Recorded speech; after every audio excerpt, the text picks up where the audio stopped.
गाजराची पुरणपोळी मस्त गोड गाजराच्या चवीची सुमधुर, खायला खूपच छान लागते. करायला झटपट पारंपरिक ही कृती गुढीपाडव्यासाठी विशेष आज मी तुमच्यासाठी दाखवत आहे. या पद्धतीने पोळी केल्यास अगदी मस्त मऊ लुसलुशीत सुंदर गाजराच्या पुरणपोळ्या होतील. नेहमीपेक्षा वेगळी ही कृती घरातील सर्वांना नक्कीच आवडेल. चला तर मग गाजराच्या पुरणाच्या पोळ्या कशा करायच्या बघूया.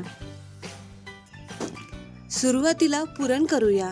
पुरण करण्यासाठी इथं मी 3 मध्यम आकाराची गाजरं घेतली आहे.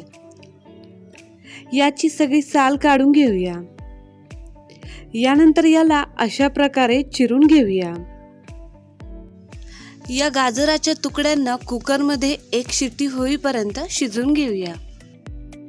गाजर शिजेपर्यंत एकीकडे मिक्सरच्या भांड्यामध्ये थोडंसं जायफळ घेऊया. यानंतर अर्धी वाटी साखर घेऊया आणि याला मिक्सरमधून बारीक वाटून घेऊया. हे बघा, इथे साखर मिक्सरमधून बारीक वाटून झालेली आहे. याला पातेल्यात काढून घेऊया. आणि इथे आपण गाजर कुकरमध्ये शिजवून घेतलेलं आहे. ते गाजर देखील या मिक्सरच्या भांड्यामध्ये घालूया. नुसते गाजराचे तुकडेच यामध्ये घालायचे आहे. त्यातील जे पाणी आलेलं आहे ते पाणी यामध्ये घालायचं नाहीये.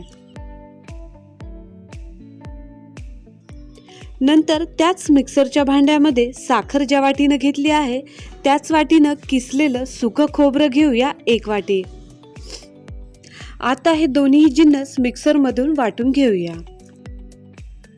मिक्सरमधून अशा प्रकारे वाटल्यानंतर यामध्ये जायफळ आणि साखरेची पूड मिक्सरच्या भांड्यामध्ये घालूया आणि हे सगळे जिन्नस चांगले बारीक वाटून घेऊया. हे बघा, इथं हे आपलं मिश्रण चांगलं बारीक वाटून झालेलं आहे. याला एका भांड्यामध्ये काढून घेऊया आणि यामध्ये तांदळाची पिठी घालूया. लहान्या चमच्याने जवळपास 4 चमचे. आता हे सगळे जिन्नस मिसळून घेऊया. मिक्सरमधून काढताना सगळे जिन्नस एकानंतर एक व्यवस्थित काढून घेतल्यास ते चांगले बारीक होतात. एकदम सगळे जिन्नस बारीक करायचे झाल्यास ते व्यवस्थित बारीक होणार नाहीत. इथं हे सगळे जिन्नस चांगले मिसळून झालेले आहेत. अगदी दाखवलं आहे इतपत हे मिश्रण घट्ट झालं पाहिजे. तुम्हाला हे मिश्रण जर थोडंसं पातळ वाटत असेल तर यामध्ये तुम्ही अजून थोडीशी तांदळाची पिठी देखील घालू शकता. इथं आपलं हे मस्त पुरण तयार झालेलं आहे. आता याच्या पोळ्या करूया. पोळ्या करण्यासाठी इथे मी थोडीशी सैलसर अशी कणिक तिंबूनच घेतली आहे. यातून थोडासा उंडा घेऊया. उंड्याला थोडंसं लाटून त्यामध्ये आपण पुरण भरूया. ही पोळी करण्यासाठी कणिक खूप घट्ट तिंबायची नाहीये, अगदी खूपच सैल देखील नाही. पोळीला लावण्यासाठी मी इथं तांदळाची पिठी वापरत आहे. तांदळाच्या पिठीमुळं पोळी चांगली सरसर लाटल्या जाईल.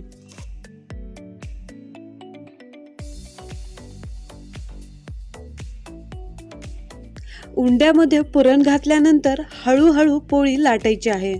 पोळी लाटताना त्यावर जोर द्यायचा नाहीये, नाहीतर पोळी फुटून त्यातून पुरण बाहेर येईल.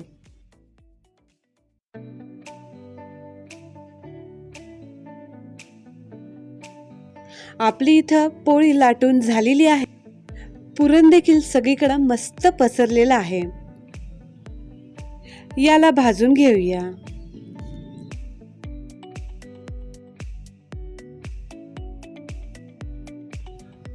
मध्यम आचेवर छान वरून साजूक तूप सोडून उलटण्याने पोळी दाबून दोन्ही बाजूंनी छान भाजून घ्यायची, म्हणजे मस्त खरपूस पोळी खायला मिळते.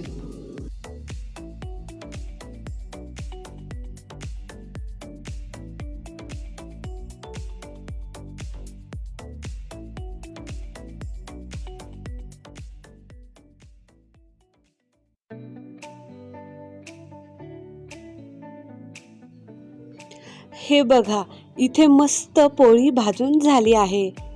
रंगाने लाल केशरी चवदार सुमधुर गाजराच्या अशा या पुरणपोळ्या आपल्या गुढीपाडव्यासाठी खायला तयार झाल्या आहेत.